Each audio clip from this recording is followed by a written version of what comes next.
Good morning. My name is Judy Schneigel. I am a volunteer here at the Benson Center and as well as a member, and I primarily teach card making. I'm going to repeat some of the things we talked about last week just so you have it clear. Let's talk about paper. Okay, the paper you want to get, we'll say 65-pound paper, and it will say cardstock paper. They come in packets of 50 sheets for the most part. They come in packets of different colors, off-white and of course the white. You can get these at most any craft store or perhaps Walmart and Target.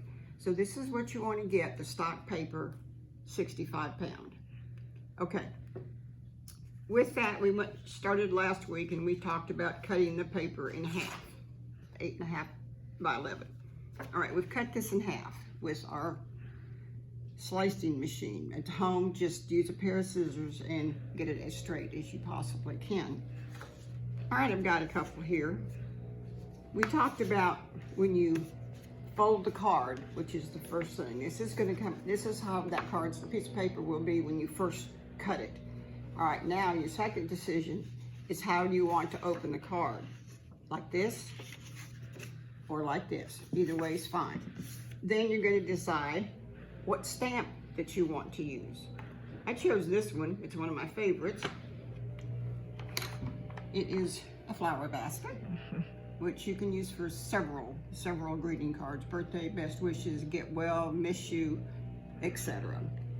All right, we also have our ink pad like we showed you last week that you can get at most craft stores. I know Michael's and they carry these. You can also get the smaller ink pads for smaller projects. Of course, the only thing is you have to remember this and this aren't going to work together. So that's why I always get the bigger one, because then you have plenty of space to do it in. Okay, so on your ink pad, open it up while you're using it. Keep it open. Sometimes it's better for me to stand to do this. Put a little bit more pressure on the stamp. This is you're getting the ink on the stamp pad. I don't think you can get too much, but I suppose it's possible. I still mess up on these, so if it doesn't come out right, don't feel like you're the only one to have done it. We can fix it or do a new one. Okay. Got my stamp pad. When you look at your stamp pad, remember that the stamp line is here. You have to allow enough space for this and this, not necessarily the wood, because the stamp itself is the only thing that's going to come out on the card. All right, let's see how I did. All right, now once you lay it down, don't move it. Hold it up. I use my little finger to brace it. Look and see how it looks. Does it look straight? Press it, lay it down. Now, press, press, press, press. Here again, if you want to stand up, it might make it a little easier. Most of the time, when they don't come out correctly, it's either going to be like the sides over here at the top of the bottom. So double check. You're not going to. Okay. Oh, good. Pretty good. Okay. Yeah, I'm kind of glad you could think I did this on purpose, but I didn't. Okay, I'm done with this stamp pad for right now. Stamp. Close the stamp pad so it doesn't dry out. Lay your stamp over there. All right, now, we've talked about colored pencils and Sharpies. Sharpies are great for doing this project. And like I mentioned before, the reason the 65-pound paper is good is because this will absorb the color. It will keep the color on top. All right, this is a Sharpie Fine marker. Very detailed work, not made for coloring, any back and forth, up and down. No, it's more for lining and very small areas. Okay. So I'm going to take the Sharpie pencil pen and I'm just going to color a little bit of this leaf with my Sharpie. I'll show you that in just a minute. Okay, you can see the yellow, okay? I believe that's a daffodil. All right, then you kind of want to repeat your colors in another area.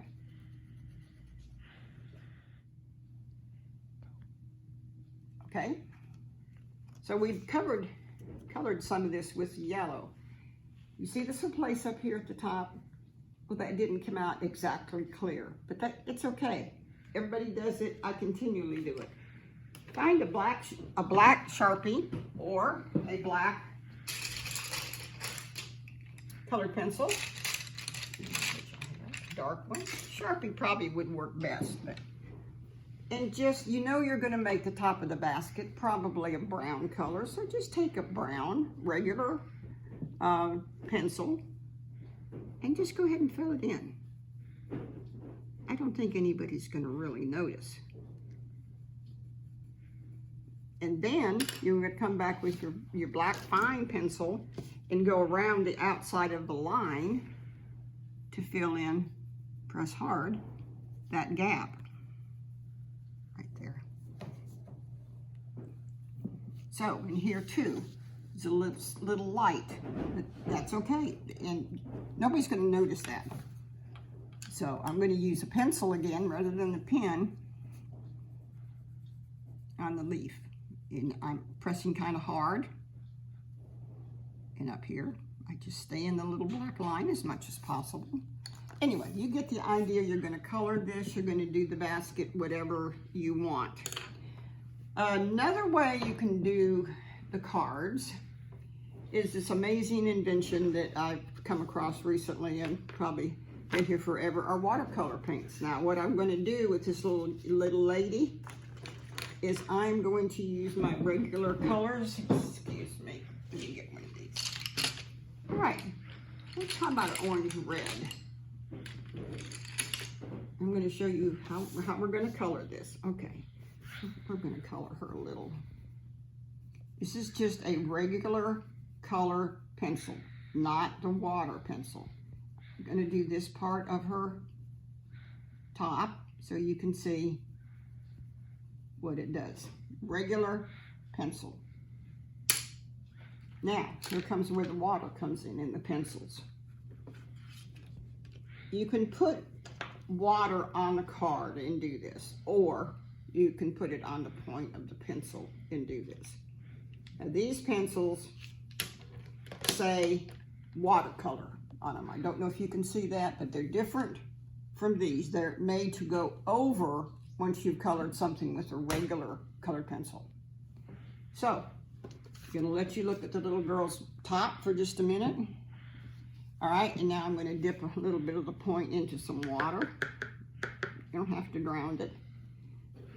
I am going to put this on the orange, and it just seems to make everything kind of blend together. You get rid of little lines and streaks and everything. Now, if you do it over here, it's not going to work as well because it's meant to go over something else to blend it together. And I hope you can see on this, it looks a lot fuller, and a lot neater now that you've used the watercolor. So that's watercolor pencils and regular pencils. All right, let me repeat again. That one, I'm going to do one more for you. Let me talk about these just for a minute. These are little cards. I think there was 100 in this stack. Yeah, here it is. Got these at Michael's, but these are just some of the stamps that we have that you could put in kids' lunch boxes, in somebody's birthday wish. Just give to somebody to brighten their day. You can also do the rubber stamping with gift bags. You can also do stamping on some types of wood. Okay, so I am going to now put my pencils back. Don't mix up your watercolor pencils with your other pencils. I keep them separate, so if you have a lot of people using it, check it when the class is over or when they leave. All right, now you can see how the yellow is dried on this one. So that's what there is for that. Okay, let's talk about ink pads just for a minute. These are usually at your craft stores. I use the black. They do come in various colors. You can get multicolored or one color like red, green, blue. I don't do that because I like the stamps to come out in black, and then I want to add the color. Plus I find sometimes they get kind of messed up with the color. So I stick with the black stamp pad. Let's talk about cleaning the pads. When you're done, you need to wipe them off. I use baby wipes, non-alcohol, and you don't have to scrub them. Just wipe them off. And if everybody does this at the end of their session, stamps are ready to go. And here again, you don't have to scrub them. Use a baby wipe, non-alcohol, and just go over it lightly a couple of times. That's all you need to do. Okay.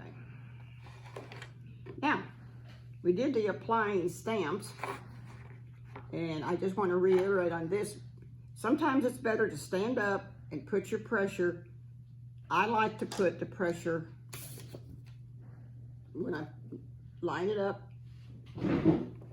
press it. Be sure you get the corners, sides, and the middle. Don't move it once you've laid it down, even a little bit. It'll leave a black smudge. Okay, so we pretty much covered on that. Got some more cards here I wanted to show. This is one that we made that hadn't finished, but all these stamps are available to you when you come to the card making class. So you wonder how much stamps, how would you get these stamps? Well, you can use them in class. Okay, pencil sharpener. We talked about this briefly last week. I encourage not to use a pencil sharpener because it's not the best. It's just an old standard pencil sharpener to do your sharpening of your pencils. Okay, let's say I messed up on my card. Okay, well, yeah, I did a little bit. I just didn't press hard enough. But use that space to practice on paper. And when you're practicing on paper, set aside a off color or something for you to practice on. Same 65 weight paper, because that way you will get a true feeling of how hard you have to press down to get the stamp to come out correctly.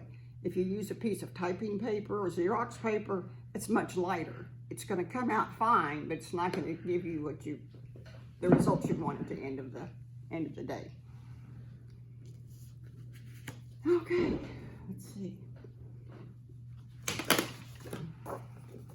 Be sure to use, there's also some 65-pound paper that's two-tone, two-sided. Treat them the same way. That's all you have to do. All right, next week, I think that we will go on to something else. You all seem to like these are called die cuts. We talked a little bit about them last time. They come in different sizes, but they're really, really cute to use. We have, I brought several. These are good for making a border on your card. Let's say you want to get me a little different. So this little thing, slide it in there.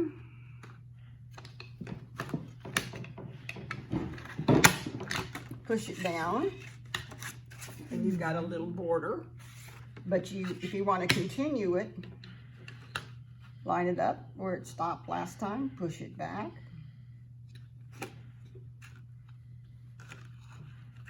And press it down.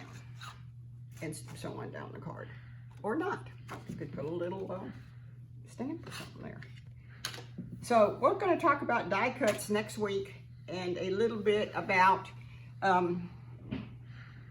three-dimensional cards. So I hope you've enjoyed this little session again to keep you going during these days. You can mail order or some of these, the paper, the ink pads, You'd probably want to look at the die cuts. And they're, like I say, they're a little bit more expensive, but watch for coupons. They really help. So thanks again for joining the card making class, and hope you get into it. I hope all is well and hope to see you soon. Thank you.